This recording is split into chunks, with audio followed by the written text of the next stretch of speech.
सिद्धारणं नमो सिद्धारणमो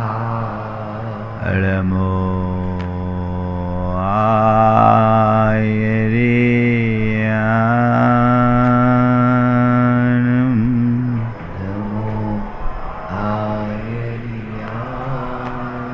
नमो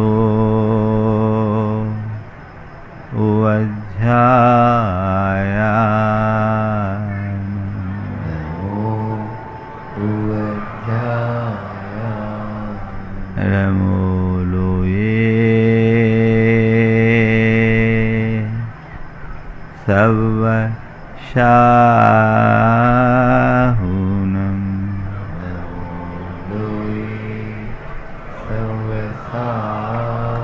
ऐसो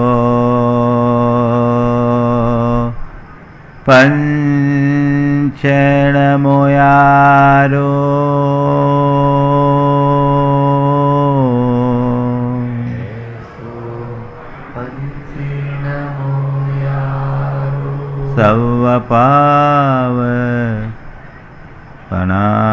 सर्वपावपनाशनो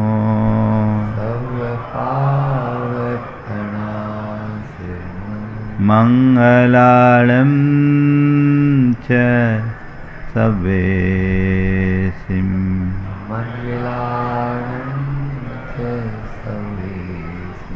पढ़मं होय मंगलम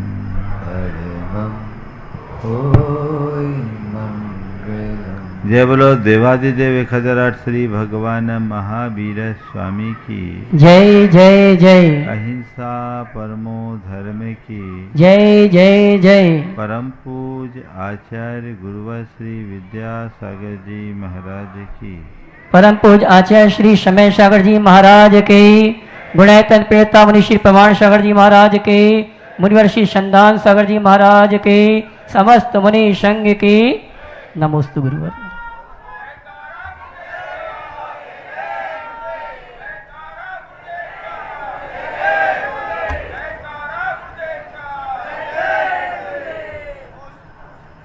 भगवान का जन्म हुआ। आप सबके मन में जश्न है? स्वाभाविक है, कोई भी जन्म लेता है तो लोग जश्न मनाते हैं, पर सामान्य जनों के जन्म में और भगवान के जन्म में एक मौलिक अंतर है। सामान्य व्यक्ति के जन्म पर केवल उसके परिवार और कुटुंबी जन जश्न मनाते हैं, लेकिन भगवान के जन्म पर 3 लोक में जश्न होता है। नारका अपि मोदन्ते यस्य कल्याण परवशो। कुछ क्षण के लिए नारकियों के हृदय में भी प्रसन्नता की लहर उत्पन्न हो जाती है। गुरुदेव का एक हाइकू है, एक दिशा में सूर्य उगे कि 10 दिशाएं खुश। एक दिशा में सूर्य उगे कि 10 दिशाएं खुश। एक प्रभु का अवतरण हुआ, 3 लोक में मंगल छा गया, है ना। हमारा आपका भी जब जन्म हुआ लड्डू बटे होंगे, है ना। जिसका जन्म होता उसे पता नहीं रहता, लेकिन उसके जन्म का पता सबको हो जाता है। इसी खुशी में लोग लड्डू बांटते हैं। लेकिन यहाँ तो आज 3 लोक में हलचल है और आप लोग भी बड़े आनंदित, है ना। सुबह से तो मैं देख रहा हूँ बधाइयाँ ही बधाइयाँ चल रही है ना। खूब आनंद, स्वर्ग में भी, धरती पर भी और भूलोक में भी, तीनों लोक में हलचल। आज 4 बातें आप सबसे करूंगा। जन्म में जश्न, जन्म में जश्न, जीवन में जश्न,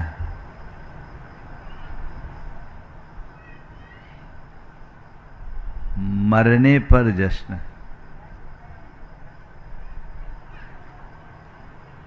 जन्म में जश्न, जीवन में जश्न, मरने पर जश्न, और इन सब से उबरने पर जश्न। जन्म का जश्न तो सब मनाते हैं, मन ही जाता है। एक गरीब से गरीब के घर में कुछ नहीं है तो कांसे की थाली बच जाती है। तो जन्म जश्न देता है। सूर्य उगता है तो प्रकृति भी प्रमुदित होती है। ये निसर्ग का नियम है। जब जब जन्म होता है लोगों में हर्ष होता है, हालांकि जिसका जन्म होता वो रोता है। कैसी विचित्रता है। जिसका जन्म हुआ वो रोया और लोग उसको, उसके जन्म को देख करके हंसते हैं। ये संसार की कैसी विचित्रता है। जन्म में जश्न, जन्म लेने वाला रोता है। जन्मदाता कष्ट की प्रसूति, कष्टमयी प्रसूति के बाद भी आनंद से भरती है। उसके आंचल में दूध उमड़ आता है। ये जन्म का जश्न है। हमारा आपका जश्न मन गया, लेकिन भैया देखना ये है कि जन्म के समय भी रोए थे, अब भी तो नहीं रो रहे। जन्म का जश्न जीवन का जश्न बने तो जीवन में मजा है। जन्म कल्याणक मना रहे हो। भगवान का ये जन्म तो साधारण प्रक्रिया है, लेकिन उनका जन्म नहीं, जन्म सामान्य प्राणियों का होता है। वो जन्म कल्याणक है क्योंकि ये उनका अंतिम जन्म है और ये जन्म उनके नहीं, सारे जगत के कल्याण का कारण है। इसलिए उनके जन्म को जन्म कल्याण है। तुम लोग जन्मदिन मनाते हो, और जन्मदिन नहीं, अब तो वो बर्थडे हो गया, जिसको मैं बोलता हूँ बर्थडे, बर्थडे है ना। और आजकल भी बर्थडे को भी लोग शॉर्ट फॉर्म में बर्थडे ऐसा बोलने लगे, है नहीं, अपभ्रंश हो गया उसका। वो बर्थडे नष्ट हो गया। जन्मदिन और भगवान का जन्म कल्याणक, वो उनका अंतिम जन्म। मैं आप सबसे ये कहता हूं, जन्म लिखा जश्न मन गया, जीवन में जश्न मनाओ। जन्म कल्याणक भले ना हो, लेकिन जन्म लेने के बाद कल्याण जरूर हो सकता है। कल्याण करो, जीवन को जश्नमय बनाओ, जीवन का जश्न मनाओ। कैसे मनाओगे? जश्न मनाना है ना। जीवन में जश्न कैसे? अभी आप लोगों ने कैसे मनाया? नाच गाकर खूब नचाया भैया जी ने। आज इनका जोर चलता तो पता नहीं अभी भी वही चलता रहता। मौका ही मिलता है और आप लोगों को भी उसमें आनंद आता है। पर मैं आपसे कहता हूं, कुछ पलों का नाच गान स्थायी जश्न नहीं है। मन मयूर का नाचना ही जीवन का वास्तविक जश्न है। अगर आप नृत्य गान करते हैं तो वो कुछ पल के लिए होता है, जितने क्षण तक आप उसमें सम्मिलित है तब तक जश्न है। और बाहर निकल जाओ तो कई बार जश्न भी मातम में परिवर्तित हो जाता है, होता है। मैं चाहता हूं जीवन का जश्न हो। जीवन का जश्न कब बनेगा? पता है, केवल मौज मजा और मस्ती में नहीं। ये असली जश्न नहीं है, ये कुछ पल का बहलाव है। समझ गए? कुछ पल का बहलाव, हकीकत में ये भी एक भटकाव है। बहलाव और भटकाव का नाम जश्न नहीं, चित्त के ठहराव का नाम जश्न है। अपने अंदर ठहराव लाने का मनोभाव जगाइए, अपने हृदय में स्थिरता उद्घाटित करने का सत्प्रयत्न कीजिए, तब जीवन में जश्न आएगा और एक अलग प्रकार की रसानुभूति होगी। चाहिए ऐसा जश्न? बोलो, उसके लिए क्या करना है? बहलाव, भटकाव, ठहराव, इसके लिए चाहिए बदलाव। क्या चाहिए? बदलाव। 4 बातों को ध्यान रखो आज के संदर्भ में। जीवन में जश्न मनाना है तो बहलाव मत, भटकाव नहीं। भटकाव से हटो, बहलाव से हटो।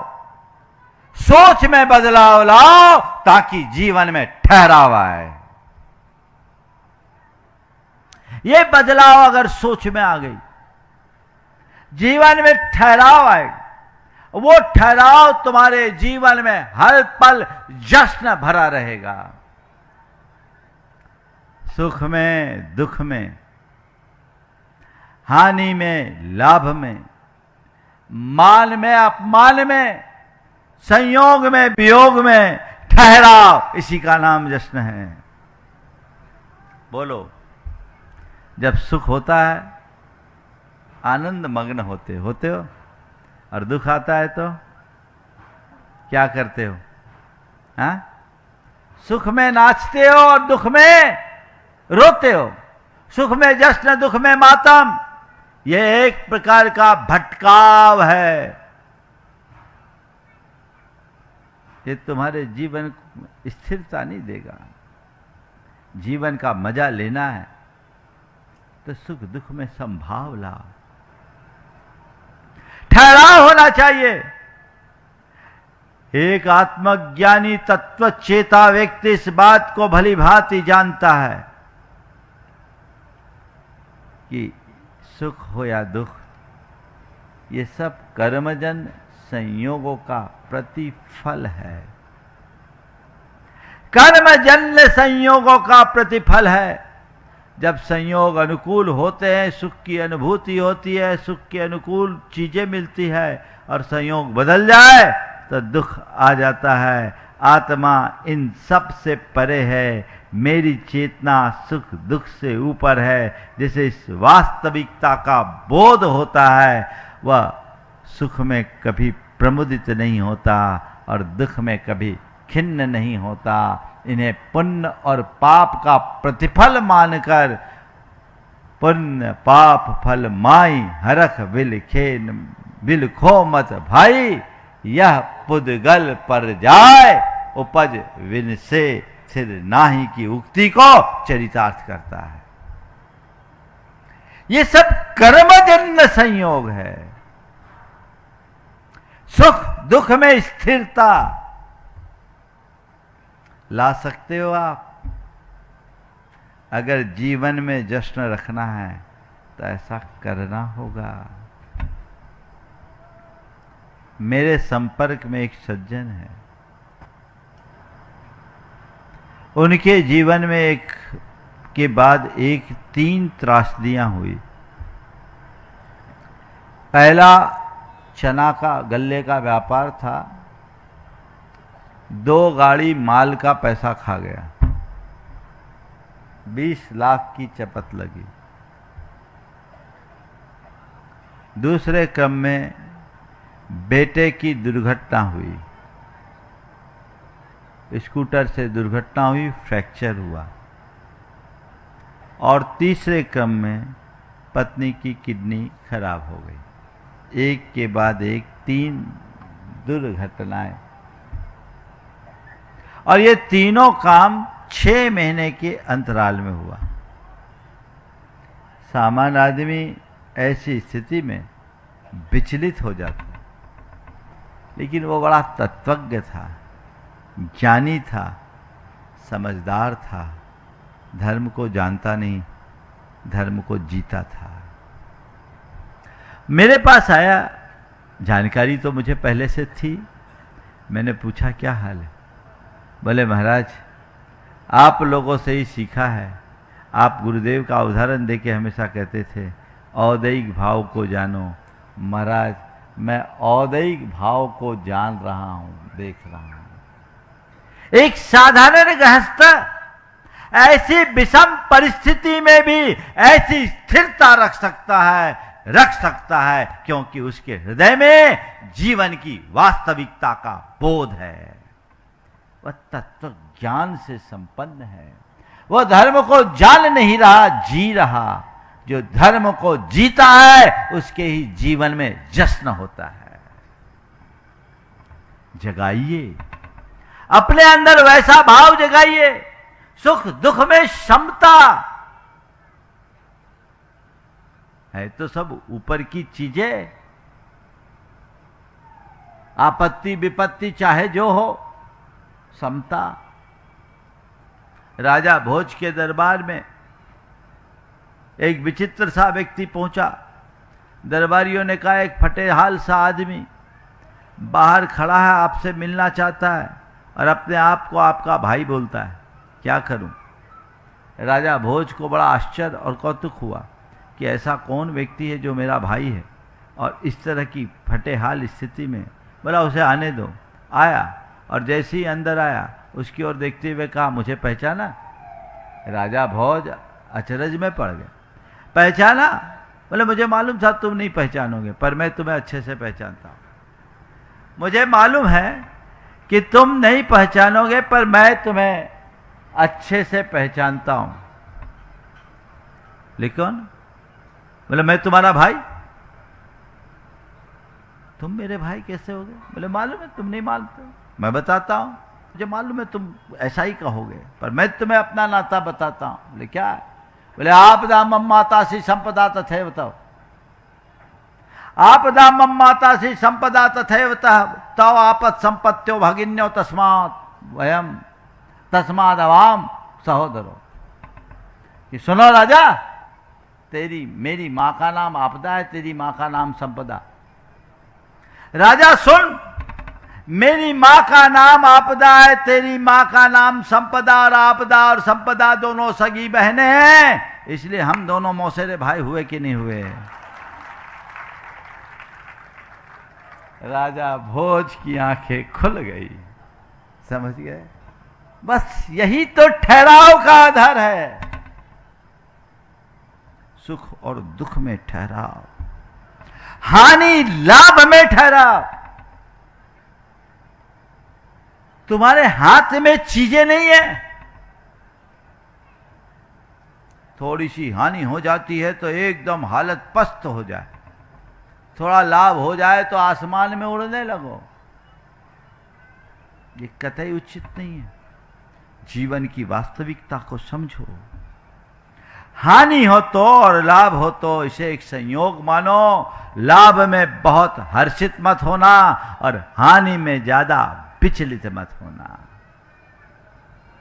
तो आना जाना है, लगा हुआ है।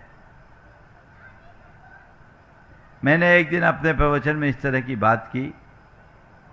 मेरे प्रवचन के तुरंत बाद एक सज्जन आए, बोले महाराज जी आपने जो बात कही कल वही बात मेरे साथ घटी। बोले क्या हुआ? बोला महाराज मेरा एक बेटा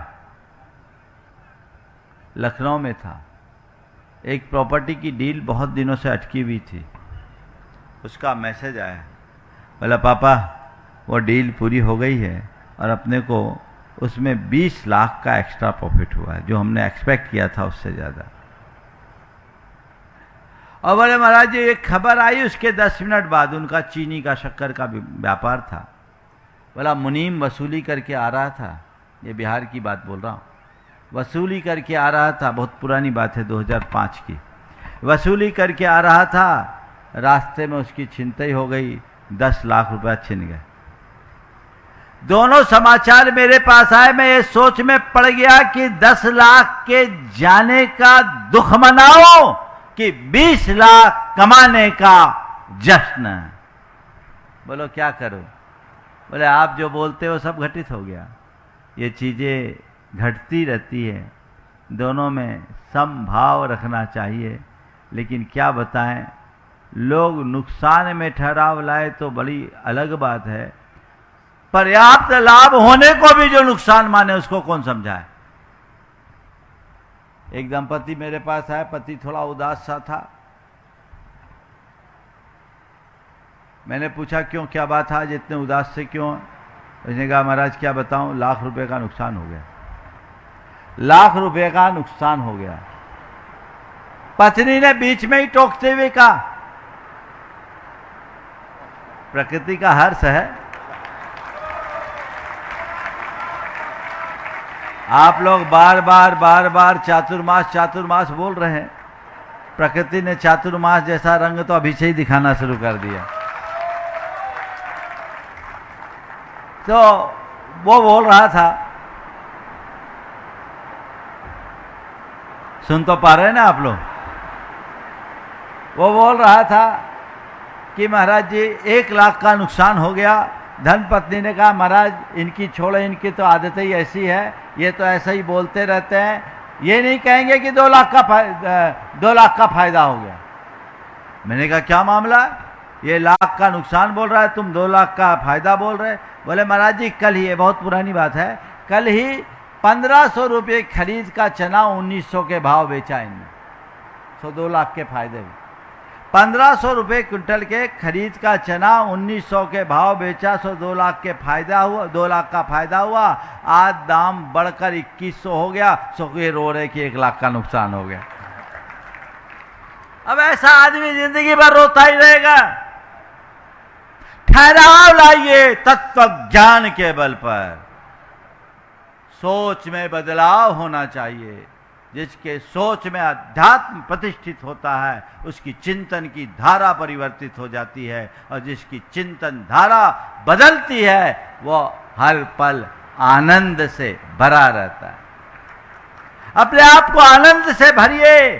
जीवन में जश्न, जन्म का जश्न नहीं। ये महत्वपूर्ण नहीं है कि तुम्हारा जन्म किसी राजघराने में हुआ या झोपड़पट्टी में। महत्वपूर्ण जन्म नहीं, जीवन है। हो सकता है राजघराने में जन्म लेने वाला रोते रोते जिंदगी काट दे, और यह भी हो सकता है कि झोपड़पट्टे में जन्मा व्यक्ति सारी संसार में हर्ष की लहर पैदा कर दे। महत्वपूर्ण जन्म नहीं, जीवन है। इसलिए जन्म के जश्न में कोई रस नहीं, जीवन में जश्न हो ये भाव जगा। हर सांस तुम्हारे लिए उत्सव बने, हर पल तुम्हारे लिए आनंद बने, हर क्षण तुम्हारे लिए ऊर्जा से भर दे, और हर एक एक क्षण को तुम आनंद से जी सको। ये प्रयत्न और पुरुषार्थ होना चाहिए। ऐसी दिशा और दृष्टि अंतरंग में विकसित होनी चाहिए, तब कुछ अर्थ होगा, अन्यथा सब व्यर्थ है। वैसी दृष्टि अपने अंदर जगाइए। सुख और दुख में, हानि में, लाभ में, संयोग में, वियोग में, जीवन में, मरण में। एक राजा का मंत्री था, बड़ा तत्वज्ञ। एकाएक राजा की तरफ से सूचना फैला दी गई, इस मंत्री को राजद्रोह के आरोप में सूली पर चढ़ाया जाए। संयोग जिस दिन राजा का यह फरमान निकला उस दिन उसका जन्मदिन था, और मंत्री अपने प्रशंसकों के मध्य जन्मदिन का जश्न मना रहा था। अचानक ये समाचार पहुंचा। समाचार सुनते ही सब के सब स्तब्ध रह गए, वहां मातम छा गया, सन्नाटा पसर गया। मंत्री ने कहा अरे तुम लोग शांत क्यों हो गए? नाच गान चालू करो, नाच गान चालू करो, ये जश्न ऐसे ही चलने दो। लोगों ने कहा अब तो हमारे पांव ही कीलित से हो गए, अब तो हमारे अंदर का उत्साह ही खत्म हो गया। अभी अभी राजा का फरमान आया, आपको फांसी पर चढ़ाया जाएगा। मंत्री ने कहा जब चढ़ाया जाएगा तब चढ़ाया जाएगा, अभी थोड़ी चढ़ाया जा रहा है। फांसी का क्षण एक क्षण का होगा, अभी तो जीने का क्षण है, और मैं नाचते नाचते ही फांसी के फंदे पर लटकना चाहूंगा। मैं जीना चाहता हूं। वो नाच गान चालू किया। राजा ने जब अपने गुप्तचरों से पूछा कि क्या माहौल है, गुप्तचरों ने राजा को संदेश दिया कि महाराज वहां तो बड़े आनंद का पल है, क्षण है। वहां ये बिल्कुल नहीं है कि इनके लिए कोई दुख हो, बल्कि वहां ऐसा उत्सव है जैसे किसी का जन्म हुआ हो, वो भी लंबी प्रतीक्षा के बाद। राजा ने कहा जो जीना जानता है उसे कोई मार नहीं सकता, मैं अपना फैसला वापस लेता हूं। आत्मा की अमरता का बोध हो जाए तो तुम्हें ये बातें विचलित नहीं कर सकेगी। जीवन की सच्चाई को समझिए, ठहराव लाने का प्रयत्न कीजिए ताकि भटकाव मिटे, बहलाव से दूर हो, सोच में बदलाव आए, जीवन में ठहराव आए। जीवन में जश्न होगा तो मौत के बाद भी जश्न होगा। जो व्यक्ति अपने जीवन को जश्न से जीता उसके लिए मृत्यु भी जश्न है, और उसके मृत्यु के बाद लोग भी जश्न मनाते हैं। मौत के बाद लोग भी जश्न मनाते हैं। तुम ऐसा जीवन जियो कि तुम्हारी मृत्यु भी महोत्सव का रूप बन ले और तुम्हारी मृत्यु लोगों के लिए प्रेरणा बन जाए, तब जीवन की सार्थकता है। तुम्हें लोग याद करें, तुम्हें आदर्श बनाकर तुम्हारा अनुकरण करने के लिए उत्साहित हो जाए, ये जीने का मूल रस है। ऐसी दिशा और दृष्टि मन में आए तो हमारा जीवन धन्य होगा। और जन्म और मरण से ऊपर उठने का जश्न वह है निर्वाण, जो 6 तारीख को आप लोग मनाएंगे। वो निर्वाण है जो 6 तारीख को आप मनाएंगे। आप देख रहे भगवान एक राजकुमार राजा के घर में जन्म लिए, राजा होकर जिएंगे, लेकिन राजपाट छोड़कर महाराजा बनकर इस दुनिया से आगे बढ़ेंगे, क्योंकि उनने अपने जीवन में इस बात को अच्छी तरीके से जाना है कि जीवन का मजा भोग विलासता में नहीं, जीवन का मजा राजपाठ में नहीं, जीवन का मजा सत्ता और साम्राज्य में नहीं, जीवन का मजा प्रभुत्व और स्वामित्व में नहीं, जीवन का मजा आत्मा में डूबने में है, जीवन का मजा आध्यात्मिकता से सराबोर होने में है, और उसी लिए वो आगे बढ़ेंगे। बंधुओं, यही लक्ष्य बनाइए, पुरुषार्थ जगाइए, जिससे जीवन के रस को प्राप्त किया जा सके। पंचकल्याणक की शुरुआत है। अब भगवान का जन्म हो गया तो आप लोगों का उत्साह और बढ़ेगा और बढ़ेगा। एक ही भाव बनाओ, बबू मैं रोते रोते न जीऊं, हंसते मुस्कुराते जीऊं।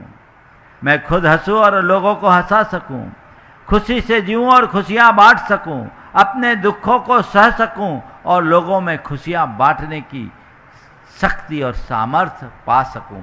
ये भावना अपने अंतरंग में हो तो हमारा जीवन सफल और सार्थक बनेगा। जीवन में अनेक प्रकार की दुर्बलताएं हैं, और वह दुर्बलता हमारे व्यक्तित्व को कमजोर करती है। जो जो मनुष्य अपनी दुर्बलताओं को दूर करता है, उसके व्यक्तित्व में उतना ही निखार आता जाता है।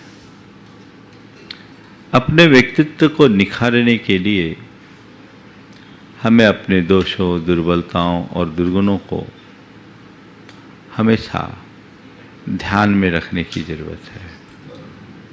और न केवल ध्यान में रखने की जरूरत है, अपितु उन्हें दूर करने के लिए संकल्पित और कटिबद्ध होने की भी आवश्यकता है। मैं बात कर रहा हूँ एक ऐसी दुर्बलता जो हमारे जीवन में अनेक बार अनेक प्रकार की समस्याओं को जन्म दे देती है। वह है जिद। जिद शब्द अच्छे अर्थ में भी है और बुरे अर्थ में भी है। हम लोग किसी का जिद्दी होना अच्छा नहीं मानते और जिद्दी होने का परिणाम भी बहुत बुरा निकलता है। लेकिन एक जिद है जो हमारे जीवन को आगे बढ़ाने में सहायक भी बनती है। आज ज की बात है और मैं दोनों तरह की जिद की बात करूंगा। सबसे पहले उस जिद की जो हमारे जीवन का नकारात्मक पक्ष है। उस जिद का मतलब क्या है? आप लोग बोलते हैं जिद पकड़ना, जिद पकड़ लिया है, सामने वाला जिद कर रहा है, उसकी जिद पूरी करनी पड़ेगी। ये जो बातें हम लोग करते हैं, ये जिद है क्या? जिद का मतलब है दुराग्रह, अपनी बात पर अड़ जाना, हट पकड़ लेना, अपने द्वारा अपनी अनुचित बात को पूरी करवाने के लिए, मनवाने के लिए रूठ कर बैठ जाना, ये जिद है। ये जिद बच्चों से लेकर के बूढ़ों तक सब में पाई जाती है।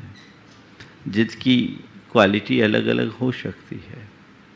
बच्चों के जिद के विषय में अक्सर कहा जाता है, माँ बाप कहते हैं हमारा बच्चा जिद्दी है, मानता नहीं है, इसकी जिद को कैसे सुधारें। तो हमें ये सब चीज़ें देखना नहीं केवल बच्चों में, बड़ों में भी जिद होती है। जिद के लिए एक शब्द है हट है, और हमारे यहाँ 4 प्रकार के हट की बड़ी प्रसिद्धि है। बाल हट, स्त्री हट, राज हट और साधु हट। ये चारों प्रकार के हट हैं, जिसमें सबसे पहला हट है बाल हट। बच्चों के साथ ये प्राय देखने में आता है। बच्चों को जब अपनी कोई बात मनमानी होती है, रूस करके बैठ जाते हैं, हाथ पांव पटकने लगते हैं, रोने लगते हैं। उस समय हमें कोई चीज़ चाहिए तो चाहिए। माँ बाप की मजबूरी से उन्हें कोई मतलब नहीं है। उन्हें मनाने की कोशिश की जाए तो मानते नहीं हैं, और उनकी जिद पूरी कर देने से फिर जिद का सिलसिला शुरू हो जाता है। जिद्दी व्यक्ति के जीवन की यही एक सबसे बड़ी दुर्बलता होती है कि वह औरों की बात सुनने की कोशिश ही नहीं करता। यही दुराग्रह का सबसे बड़ी पहचान है, सबसे बड़ा लक्षण है। वो अपने अलावा और किसी की किंचित भी सुनने की कोशिश नहीं करते, और यही उनके जीवन में बहुत बड़ी बड़ी समस्याएं ला देती है। और उस महिला ने घर के छत से कूदकर, दूसरे मंजिल से कूदकर आत्महत्या कर ली। आए दिन इस तरह के समाचार आप लोग सुनते हैं, समझते हैं। मैं आपसे पूछता हूँ, आज के संदर्भ में ये देखने की ज़रूरत है, चाहे वो कोई हो, बच्चे हों, बड़े हों, युवा हो या वृद्ध हों, ये देखने की कोशिश करें मेरे स्वभाव में ये नकारात्मक जिद का पुट तो नहीं है। मैं ऐसा जिद्दी तो नहीं हूँ कि अपनी हर बात को, चाहे वो अनुचित हो तो भी उसको मनवाने के लिए आमादा हूँ, या मैंने जो कह दिया वो करना ही पड़े, इस तरह की मैं धारणा बना करके चलता हूँ। यदि ऐसा है तो ये हमारे स्वभाव की एक बहुत बड़ी दुर्बलता है। हमें इस दुर्बलता को दूर करना पड़ेगा। इससे घर परिवार और समाज में विप्लव ही खड़े होंगे। ऐसे लोगों के सामने अनेक प्रकार की समस्याएं जन्म लेती है, और न तो इनके जीवन में समरसता होती है, न शांति, न इनके संबंध स्थिर हो पाते हैं, और न ही ये अपने जीवन में कभी कोई कामयाबी हासिल कर सकते हैं। तो हमें ये देखना अपने अंदर, हम किसी दूसरे व्यक्ति के जिद्दीपन को न देखें, खुद के जिद्दीपन को देखें कि मेरे भीतर ऐसी कोई जिद है, यदि है तो मुझे उसे सुधारना चाहिए। जिद है तो उसे सुधार लेना चाहिए। मैं आपसे ये नहीं कहता कि आप अपने किसी मनोभाव को प्रकट न करें। मैं आपसे ये भी नहीं कहता कि आप अपनी इच्छाओं की पूर्ति के लिए कभी किसी से कुछ न कहें, लेकिन केवल इतना ही कहता हूँ कि आप अपनी इच्छा को अपना निर्णय बनाकर उसे औरों पर थोपने की कोशिश न करें। जिद तब बन जाती है जब मनुष्य अपने अंदर की इच्छा और भावनाओं को अनुरूप अपना निर्णय ले लेता, उन्हें ही अपना निर्णय बना करके दूसरे पर थोपता है, मैंने ये कह दिया यही होगा।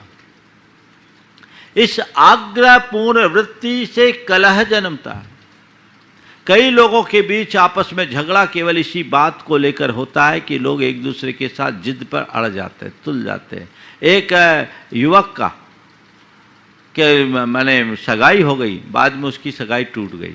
आप सुन कर के हंसेंगे कि सगाई क्यों टूटी, तो सगाई टूटने की वजह ये थी कि लड़की वाले ये चाह रहे थे कि लड़का एक बार विदेश घुमाए लड़की के साथ। शादी के पहले लड़का वाले बड़े संस्कारित थे और मूलभूत भारतीय रीति रिवाजों पर विश्वास करने वाले थे। उनने कह दिया जब तक हम फेरे नहीं पड़ जाए हम अपने लड़के को किसी लड़की के साथ बाहर जाने की इजाज़त नहीं देंगे। वो लोग बार बार कह रहे थे कि नहीं आपको चलना पड़ेगा, हमने प्रोग्राम बना लिया है, हमारी बेटी के साथ लड़का घूमने जाएगा। इन्होंने कहा नहीं नहीं हम ऐसा नहीं कर सकते, शादी के बाद आप जब कहो, जहाँ कहो, जैसा कहो, हम उसको पूर्ण करने के लिए तत्पर हैं, लेकिन अभी हम ऐसा करने में समर्थ नहीं हैं। लेकिन उनने तो जिद पकड़ ली थी कि चलना ही पड़ेगा, ये उनका आग्रह था। जब इन्होंने इनकार कर दिया तो कहा ये लोग बड़े दकियानूसी हैं, ऐसे लड़के से हम अपनी लड़की की शादी नहीं करेंगे, और शादी तोड़ दी। हमने कहा अच्छा हुआ सगाई टूटी, अगर सगाई होती तो जिंदगी भर गुलामी करनी पड़ती। बड़ी मुश्किल है। प्रायः जो जिद्दी होते वो गुस्सैल और झगड़ालू भी होते हैं। तो जिद्दी और झगड़ालू प्रवृत्ति के लोग हमेशा अपनी बात थोपने की पर आमादा होते हैं। मेरी बात पूरी होनी चाहिए, जो मैंने कहा वही होना चाहिए, जो कह दिया सो कह दिया, उचित अनुचित का कोई विचार नहीं, जो मैं हूं वही सही। ये आग्रही व्यक्ति की बात है। मैं जहां खड़ा हूं वही दुनिया का केंद्र बिंदु है। नहीं है भरोसा तो नाप के देख लो। अब उसका क्या होगा? बड़ी बुरी हालत होती जिद्दी आदमी की। एक ने कह दिया कोई 35 और 35 70 कह दे तो मैं उसे अपनी भैंस दे दूंगा। 35 और 35 70 कह दे तो मैं उसे भैंस दे दूंगा। पत्नी घबराई, ऐसा मत करो, 35 और 35 70 होता है, कोई भी कह देगा तुम भैंस दे दोगे तो बाल बच्चे क्या खाएंगे। उसने कहा पगली, कोई कितना ही कहे मैं मानूंगा तब तो। जिद्दी आदमी किसी की सुनता नहीं, किसी की मानता नहीं, कोशिश नहीं करता, और कई बार ऐसे भयानक परिणाम हो जाते हैं। एक युवक की शादी गांव के लड़की से हुई। शादी के थोड़े दिन बाद लड़की की विदाई हुई, वापस अपने मायके गई, और युवक को अपनी पत्नी का बिछोह सहा नहीं गया। तीसरे ही दिन बिना पूर्व सूचना के वो अपने ससुराल पहुंच गया।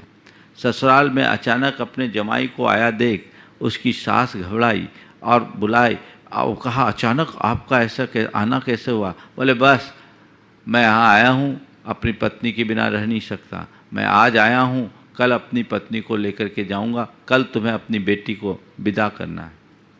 अरे कुंवर साहब, आए हो तो कम से कम खबर देते, आज आए हो कल ले जाओगे, ऐसा कुछ होता है क्या? अभी तो आपके ससुर जी भी यहाँ नहीं हैं, बाहर गए हुए, उनको आने दो 2-4 दिन। अब रुको, अब आ गए हो ससुराल तो। मैं तुम्हारी इन सब दकियानुसी बातों पर किंचित भी भरोसा नहीं करता, विश्वास नहीं करता। मैंने कह दिया मैं आज आया हूँ, कल जाऊँगा, तुम्हें अपनी बेटी को विदा करना ही होगा। वो अनुनय करने लगी कि अभी हम कर नहीं सकते, कुछ बेटी को पहली बार विदा करेंगे, कुछ भेजेंगे नहीं, कुछ भेंट नहीं देंगे तो लोग क्या कहेंगे। मुझे इन सब बातों का कोई विचार नहीं, मैंने कह दिया सो कह दिया। युवक बड़ा जिद्दी था। सास ने मनाने की कोशिश की, पर उसने कहा नहीं, अगर मैंने कह दिया सो कह दिया, आज मैं आया हूं, कल तुम्हारी बेटी को तुम्हें विदा करना होगा, अन्यथा मैं यहां से चला जाऊंगा और जीवन में कभी तुम्हारी बेटी को नहीं लूंगा। सास को थोड़ा संतुलन रखना था, सास को थोड़ा संतुलन रखना था, संयम रखना था, पर वो भी अपना संयम खो दी। बोले 3 दिन पत्नी के बिना नहीं रह पाए, जिंदगी कैसे निकालोगे? मैं कह दिया ना, मैं अपने वचन का पक्का हूं, लौट गया तो कभी तुम्हारी बेटी का मुंह भी नहीं देखूंगा। तो सास ने भी आवेश में कह दिया, ठीक है, मैं भी समझ लूंगी मेरी बेटी विधवा हो गई, मैं भी समझ लूंगी कि मेरी बेटी विधवा हो गई। ये शब्द उसने सुना, उसने कहा अब ऐसी बात है तो मैं तेरी बेटी को विधवा बना करके ही छोड़ूंगा। यदि ऐसी बात है तो मैं तेरी बेटी को विधवा बना करके ही छोड़ूंगा। और सीधे तीर की तरफ भागा और घर के आंगन में ही कुआं था, छलांग लगाकर आत्महत्या कर ली। बेटी को हमेशा के लिए विधवा कर दिया। ये जिद्दी व्यक्ति की क्या लक्षण है और ये जिद का परिणाम है। कोई व्यक्ति अगर जिद करता है तो हमें कोशिश करना चाहिए हम खुद जिद्दी ना बने, और कोई जिद्दी है तो हम उसके सामने बड़े मनोवैज्ञानिक तरीके से प्रस्तुत हों। अगर बच्चा है तो उसकी हर जिद पूरी ना करें, और बड़ा है तो उसकी जिद को टटोले और जिद पूरी करने का और जिद पूरी न करने के परिणाम पर विचार करें। कदाचित हमारी जिद पूरी करने योग्य, उसकी जिद पूरी करने के अयोग्य हो और पूरी करने की अनुकूलता भी न हो, तो उस व्यक्ति के साथ बहस न करें। लेकिन अब करे कैसे? पिताजी से पूछे बिना कुछ हो नहीं सकता। उसने पिताजी से बात की, पिताजी ने ना कर दिया, अभी नहीं करना, औरों को करने दो, फिर देखेंगे। लड़का मायूस। पिताजी के आगे कुछ कहना वो अपनी मर्यादा के विरुद्ध समझता था, और पिताजी ने ना कर दिया तो उनसे हां करवाना असंभव समझता था। उसने कहा, उसकी धर्मपत्नी, उसकी मां ने कहा, उसकी बहनों ने भी ये बात कहा कि ये काम करा लीजिए पापा, इसके मन में हमेशा का विकल्प रहेगा, ऐसा मौका बार बार थोड़ी मिलेगा। पर सामने वाले ने एक बार ना तो ना, कुछ लोग ऐसे होते हैं, ना तो ना, अब क्या करे, जिद है। वो लड़का बहुत दुखी था। 3 दिन बाकी थे कार्यक्रम के, पर उसके चेहरे में जो उत्साह था वो खत्म हो पड़ा था, बड़ा मायूस सा था। मैंने एक दिन पूछा, क्या बात है आजकल तुम बड़े मायूस से दिख रहे? बोले महाराज क्या करूं, ऐसी ऐसी समस्या है, बाबूजी के आगे कुछ कह नहीं सकता, हमारी सामर्थ्य है, अनुकूलता है, मन में आता है, इतने सालों बाद मंदिर के निर्माण का योग बना है और आज आपके सानिध्य में है, महाराज जी ये काम हो जाए तो बहुत अच्छा है। लेकिन अब पिताजी ने ना कर दिया तो अब उनको हाँ कराना मुश्किल है। मैंने कहा मैं तुम्हारे पिताजी को समझाऊं? बोले महाराज आप ऐसा मत करना, नहीं तो हमारा यहाँ आना भी बंद हो जाएगा। आप ऐसा बिल्कुल मत करना, नहीं तो हमारा यहाँ आना भी बंद हो जाएगा। बोले नहीं, हम ऐसे नहीं समझाएंगे, मेरी समझाने की कला अलग है। ठीक है, तुम देखो तुम्हारा काम कैसे होता है, तुम चिंता मत करो, अभी 3 दिन है, तुम लोगों ने कुछ सारे बुक कर लिए? बोले नहीं महाराज जी, एक बचा के रखा है। बोले बस बचा के रखो, जब तक मैं नहीं कहूँ वो शिला किसी के नाम मत देना। मैंने प्रवचन में इसी बात को प्रतीकात्मक तरीके से प्रस्तुत किया और संबंध पिता पुत्र के संदर्भ में बात करते हुए कहा कि पिता को जिद्दी नहीं जिंदा दिल बनना चाहिए। और 1-2 किस्से सुनाए जो जिद्दीपन के कारण घर परिवार में आए बिखराव के परिणाम से हुए थे। जिद्दीपन के कारण घर परिवार में बिखराव का कारण बना था, और वो भी छोड़ा कि जब व्यक्ति ने अपने जिद को छोड़ा तो परिवार में कैसी खुशी आई। 1-2 घटनाएं मैंने सुनाई। मेरा पूरा प्रवचन हुआ, मैं देख रहा था सामने वाला प्रवचन बहुत रस लेकर के सुन रहा था। मुझे लगा कि तीर निशाने पर लग गया।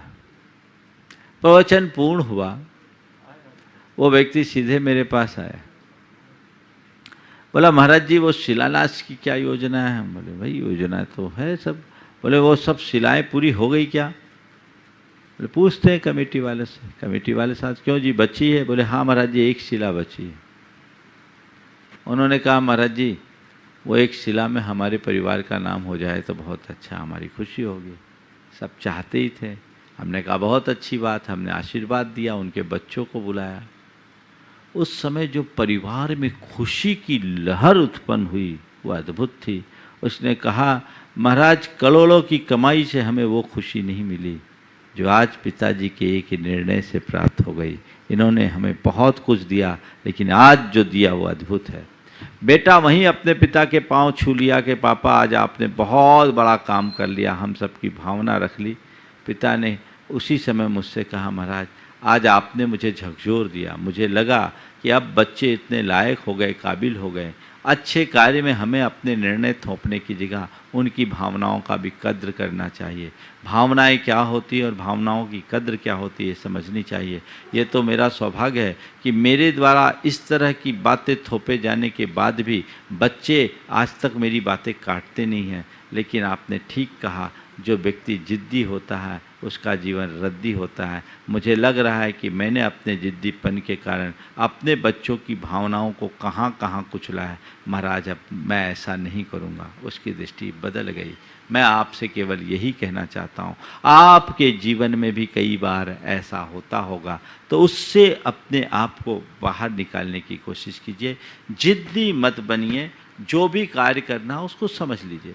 जिद्दी मतलब अपनी अनुचित बात को मनवाने का प्रयास, हट, आग्रह, अड़ जाना, अपनी अनुचित बात औरों पर थोप देना, अपनी योग्यता और क्षमता को समझे बिना, अपनी परिस्थिति और प्रसंग को जाने बिना बड़े बड़े कार्यों का शुभारंभ कर देना, बड़ी जिम्मेदारियां अपने ऊपर ले लेना, वो काम, ये एक प्रकार का दुस्साहस है। जिद्दी का एक रूप दुराग्रह है, दूसरा रूप दुस्साहस। कई लोग ऐसे भी होते हैं जो अपनी क्षमता से बड़े बड़े काम कर लेते हैं। उस समय सोचते भी नहीं कि मैं ये कर लूं। एक युवक अपनी धर्मपत्नी के साथ था, तो धर्मपत्नी के साथ था, दोनों तो साथ चल रहे थे। अचानक क्या हुआ, उसकी बाइक गिर गई, थोड़े नीचे गिर गई। वो बाइक को उठाने लगा।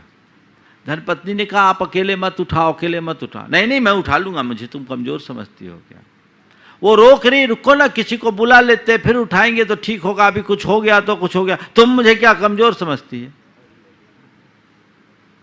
उसने झटके से उसको मोटरसाइकिल को उठाने का प्रयास किया, ताकत तो थी नहीं, और जब उठाया वजन बढ़ा, स्लिप डिस्क हो गया, अब रो रहा है।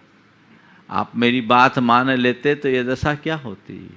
तो ये तो एक उदाहरण है। कई बार लोगों के साथ ऐसा होता है जो अपनी क्षमता, अपनी योग्यता, अपनी परिस्थिति और प्रसंग को अनदेखा करते हैं और ऐसे कृत्य कर लेते हैं जो उन्हें नहीं करना चाहिए। बाद में पछताते हैं। फिर उनसे कहा जाता है मैंने आपसे कहा ना, आपने सुना कहाँ, आप तो अपने जिद पर अड़े थे। होता है। तो ये स्थितियाँ ठीक नहीं हैं। ऐसे जिद्दी स्वभाव से अपने आप को बाहर निकालना चाहिए। उसके संदर्भ में भी कुछ बात मैं आप सबसे कहूँगा कि ऐसी जिद से बचो। कई बार लोग अपनी जिद करते हैं और वो जिद बहुत भयानक हो जाती है। कई बार बच्चे भी जिद्दी होते हैं। वयस्क होने के बाद माँ बाप के अनुभवों को अनदेखा करके, माँ बाप की हिदायतों की अनदेखी करके, माँ बाप के सुझावों को अनदेखी करके अपने तरीके से काम करने के लिए वो निर्णय ले लेते हैं, उसकी जिद पकड़ लेते हैं। मुझे यही बिजनेस करना है, मुझे ऐसा ही करना है, मुझे यहाँ शादी करना है, मुझे ये करना और वो करना है। और कई बार वे अपने जिद में लिए गए असंगत निर्णय के शिकार हो जाते हैं और जीवन भर उन्हें पछताना पड़ता है। तो जिद ये ठीक नहीं। अनुचित बात मनवाने की प्रवृत्ति, अनुचित कार्य करने की प्रवृत्ति, दोनों एक प्रकार की नकारात्मक जिद है। ना मुझे अनुचित बात मनवाने के लिए अड़ना है और न ही अनुचित कार्य करने के लिए आमादा होना है। ये दोनों नकारात्मक जिद है और इसके परिणाम भयानक होते हैं, कभी अच्छे परिणाम नहीं निकलते। अब थोड़े सकारात्मक जिद की भी चर्चा कर लूं। सकारात्मक जिद क्या है? अपने लक्ष्य के प्रति समर्पित होकर उसे पूर्ण करने की धुन या लगन उत्पन्न करना, ये सकारात्मक जिद है। जितने भी लोगों ने महानता को छुआ है वो एक जिद के बल पर ही हुआ है। आज हम साधु बने हैं तो अपने जिद के बल पर है, और ये जिद जीवन में स्थिरता और दृढ़ता लाती है। ये जिद सकारात्मक जिद है। उचित अनुचित का विवेक रखते हुए जो औचित्यपूर्ण दृष्टि के साथ अपने जिद में जीते हैं वे ही जीवन में सफल होते हैं। चाहे लौकिक हो या लोकोत्तर, दोनों क्षेत्र में ऐसी जिद जरूरी है। रंग जाओ अपने रंग में, मुझे जो करना है सो करना ही है। जो मेरे लक्ष्य के लिए है उस लक्ष्य में आगे बढ़ जाओ, तब आगे बढ़ पाओगे। और जिन लोगों के मन में इस तरह का कोई लक्ष्य नहीं होता, उस लक्ष्य की पूर्ति करने का जज्बा नहीं होता, वे जीवन में सफल नहीं होते। दूसरी बात, अपने मार्ग में दृढ़ रहना, यह भी एक जिद है। उसमें कोई कॉम्प्रोमाइज नहीं करना, उसमें कोई समझौता नहीं करना। जो मुझे करना है वो मेरे मार्ग के अनुकूल है, वो मुझे करना ही है, ऐसी दृष्टि और धारणा बना करके चलना। कई बार लोगों को तात्कालिक रूप से वो अच्छी नहीं लगती, लेकिन उसका परिणाम बहुत अच्छा निकलता है। मैं आपको अपनी एक बात सुनाता हूँ। जब मैं कोलकाता में था, पहली बार जब कोलकाता गया 2005 में, तो उस समय कुछ परिस्थितियाँ ऐसी थी कि दिगंबर साधुओं का निर्बाध विचरण कोलकाता शहर में नहीं हो पाता था। रास्ते में भी लोगों के मन में बड़ा डर था, पर गुरुदेव का आशीर्वाद था। हम बड़े आराम से यहाँ से निकले और हजारीबाग से कोलकाता गए थे। वहाँ एक पंचकल्याणक था, तो पहले तो हम सीधे बेलगछिया गए और बेलगछिया से सॉल्ट लेक स्टेडियम में एक पंचकल्याणक था, वहाँ के लिए जाने लगे। जब मैं बेलगछिया से निकला तो लोगों ने मुझे घेर लिया। मैं वहीं खड़े हो गया। मुझे पता तो था कि मामला गड़बड़ है। मैं अपने स्थान पर खड़ा हो गया और कहा कि भाई मेरे आगे केवल झंडा वाला चलेगा, बाकी सब पीछे चलेंगे तो मैं चलूँगा, नहीं तो मैं यहीं खड़ा। लोग शक पकाए, लेकिन उनका कुछ जोर नहीं चला, वो चले। मैं सॉल्ट लेक स्टेडियम तक गया। वहाँ 5 दिन तक उसी परिसर में पंचकल्याणक बहुत भव्यता से संपन्न हुआ। काकुड़गाछी का पंचकल्याणक था। उसके बाद कार्यक्रम संपन्न करने के बाद जलूस के साथ हम काकुड़गाछी तक भगवान के साथ आए, और उसी जलूस के साथ एक छोटे रूप में हम बेलगछिया आ गए। कैंपस के अंदर थे, लोगों को शांति रही। हम बेलगछिया कैंपस में ही चर्या करते रहे। अब वहाँ एक दिन पार्श्वनाथ भगवान का जन्म कल्याणक था, उसका हमेशा जलूस निकलता था। उस जलूस में मैं शामिल हुआ। मैं थोड़ा आगे बढ़ा, पुलिस वाले ने मुझे रोक लिया। बोले आप नहीं जा सकते। बोले क्यों नहीं जा सकते? हम साधु हैं, हम जा सकते हैं। नहीं जा सकते। बोले अरेस्ट कर लो। नहीं जा सकते, अरेस्ट कर लो, मैं तैयार हूं। मुझे रास्ता खोलना था, मैंने ठान लिया था। जलूस गया थोड़ी दूर तक, वापस आया। मैंने लोगों से कहा अब हमें सार्वजनिक कार्यक्रम करना है, अब बेलगछिया के परिसर से बाहर निकलना है। तुरंत कार्यकर्ताओं ने तत्परता दिखाई। वहाँ के पुलिस उपायुक्त से बात की, पुलिस आयुक्त से बात की, और देश बंधु पार्क में प्रवचन हुआ। पहली बार दिगंबर मुनि का सार्वजनिक प्रवचन, और लगभग 2-3 हजार लोगों की उपस्थिति, ज़्यादा ही होगी। 2 दिन का कार्यक्रम हुआ, भव्यता के साथ संपन्न हुआ। कुछ लोगों में विश्वास जगा। फिर वहाँ से हम हावड़ा आए। बेलगछिया से बड़ा बाजार होते हुए। उसमें भी हमने ऐसा ही किया। मेरे आगे कोई नहीं, मेरे पीछे सारी पब्लिक आते रहे और हम डबसन में रुक गए। डबसन में जहां हमारा निवास था, इन लोगों ने हमारी चर्या की व्यवस्था उसी कैंपस में 2 अलग अलग फ्लैट थे उसमें कर दिए। मैंने देखा यहाँ तो पूरी बंधी बंधाई चर्या हो जाएगी, एक कैंपस में बंध के रह जाएंगे तो जो गुरुदेव ने जिस दृष्टि से मुझे भेजा वो मकसद ही अधूरा रह जाएगा। हम जहाँ रुके थे 13 नंबर में, वहाँ से 200 मीटर पर मंदिर था। मंदिर आना जाना हमारा होता ही था, 3 बार रोज मंदिर आते जाते थे। लोगों में डर था कि महाराज के साथ कुछ हो न जाए। मैंने लोगों से कहा, देखो भाई, इस कैंपस के भीतर मैं चर्या नहीं करूँगा, चर्या मेरी तभी करा पाओगे जब बाहर जाएंगे। लोगों ने मुझे बहुत समझाने की कोशिश किया, विनोद जी खाला, भागचंद जी पहाड़िया जैसे लोग और अन्य पदाधिकारी लोग, कि महाराज जी गड़बड़ हो जाएगा। हम बोले, देखो तुम्हें दीवार के इस पार का दिख रहा है, मुझे दीवार के उस पार का भी दिखता है। जो मैं कह रहा हूं वो करो, एक टी बनाओ, यहां से मंदिर, मंदिर से 200 मीटर इधर और 200 मीटर इधर। और उस समय दिगंबर साधु की चर्या का हिंदी, बंगला और अंग्रेजी में एक परिपत्र भी छपा हुआ था, फोल्डर। हम बोले, ये बांटो, जिस जगह जाना है बांटो, देखो क्या होता है। और उसके बाद भी उन्होंने ढील किया तो एक दिन मैंने संकल्प ले लिया, बाहर आहार होगा तो लूंगा, नहीं तो नहीं लूंगा। मैं गया, चर्या के लिए निकला, मंदिर तो जाता ही था, मंदिर से लौटा, कुछ नहीं, हमारा उपवास हो गया। अब लोग घबराए, लोगों ने कहना शुरू कर दिया, महाराज जिद्दी हैं। हमने कहा, जिद्दी हैं सही, जिद्दी हैं पर रद्दी नहीं है। कहने दो, आज ये जो जिद्दी कह रहे हैं कल यही गुण गाएंगे। मैं अपने आप पर दृढ़ रहा। हमारे साथ एक शुल्लक जी थे, उन लोगों ने दूसरे दिन थोड़ी सी एक सामने वाली बिल्डिंग में, बस रोड क्रॉस करके वहाँ चौकी की व्यवस्था की। हमने कहा चलो ठीक है, आज वहीं आहार करेंगे, अंदर नहीं करेंगे।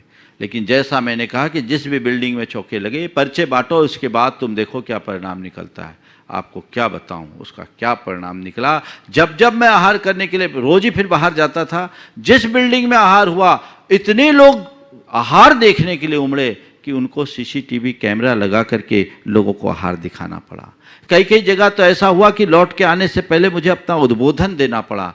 और थोड़े ही दिन के बाद ये नतीजा निकला कि पूरे डबसन में 1-1, 1.5 किलोमीटर तक अंजलि लेकर निर्बाध विचरण हुआ, वहाँ कोई दिक्कत नहीं हुई। फिर वहाँ के गुलमोहर पार्क में 10 दिन तक लगातार प्रवचन सभा हुई, जिसमें हजारों की संख्या में लोग रहे। और आज उसके बाद आगे चलकर पूरे कोलकाता में हमने यही फार्मूला अपनाया। 2.5 किलोमीटर तक हम ऐसे अंजलि लेकर के चले हैं तो कोई दिक्कत नहीं है, कहीं कहीं भी चले जाओ।